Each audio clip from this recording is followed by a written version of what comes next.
Vampires are evil mythological beings who roam the world at night searching for people whose blood they feed upon. They may be the best known classic monsters of all. Most people associate vampires with Count Dracula, the legendary, blood-sucking subject of Bram Stoker's epic novel, Dracula, which was published in 1897. But the history of vampires began long before Stoker was born. There are almost as many different characteristics of vampires as there are vampire legends. But the main characteristic of vampires is they drink human blood. They typically drain their victims' blood using their sharp fangs, killing them and turning them into vampires.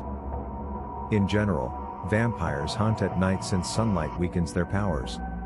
Some may have the ability to morph into a bat or a wolf. Vampires have super strength and often have a hypnotic, sensual effect on their victims. They can't see their image in a mirror and cast no shadows. It's thought Bram Stoker named Count Dracula after Vlad Dracula, also known as Vlad the Impaler. Vlad Dracula was born in Transylvania, Romania. He ruled Wallachia, Romania, off and on from 1456 to 1462. Some historians describe him as a just, yet brutally cruel ruler who valiantly fought off the Ottoman Empire. He earned his nickname because his favorite way to kill his enemies was to impale them on a wooden stake. According to legend, Vlad Dracula enjoyed dining amidst his dying victims and dipping his bread in their blood. Whether those gory tales are true is unknown.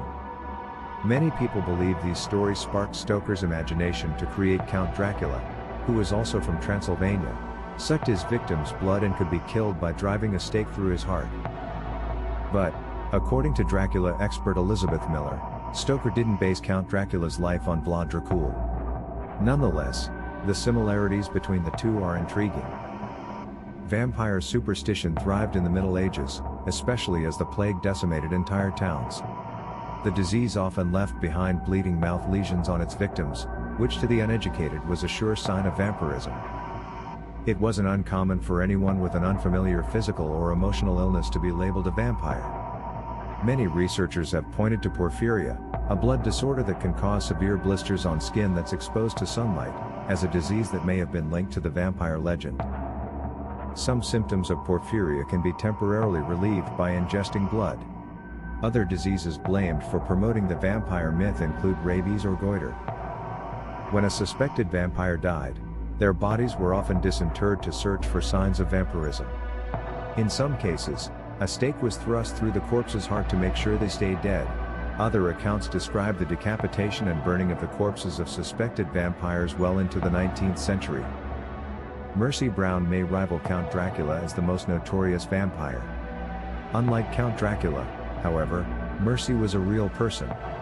She lived in Exeter, Rhode Island and was the daughter of George Brown, a farmer. After George lost many family members, including Mercy, in the late 1800s to tuberculosis, his community used Mercy as a scapegoat to explain their deaths. It was common at that time to blame several deaths in one family on the undead. The bodies of each dead family member were often exhumed and searched for signs of vampirism.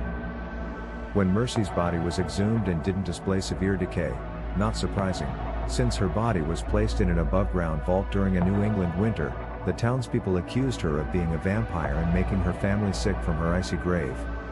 They cut out her heart, burned it, then fed the ashes to her sick brother. Perhaps not surprisingly, he died shortly thereafter. Although modern science has silenced the vampire fears of the past, people who call themselves vampires do exist. They're normal-seeming people who drink small amounts of blood in an effort to stay healthy. Communities of self-identified vampires can be found on the internet and in cities and towns around the world. To avoid rekindling vampire superstitions, most modern vampires keep to themselves and typically conduct their feeding rituals, which include drinking the blood of willing donors, in private. Some vampires don't ingest human blood but claim to feed off the energy of others. Many state that if they don't feed regularly, they become agitated or depressed. Vampires became mainstream after Dracula was published.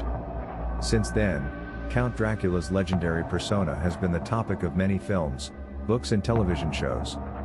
Given the fascination people have with all things horror, vampires, real or imagined, are likely to continue to inhabit the earth for years to come.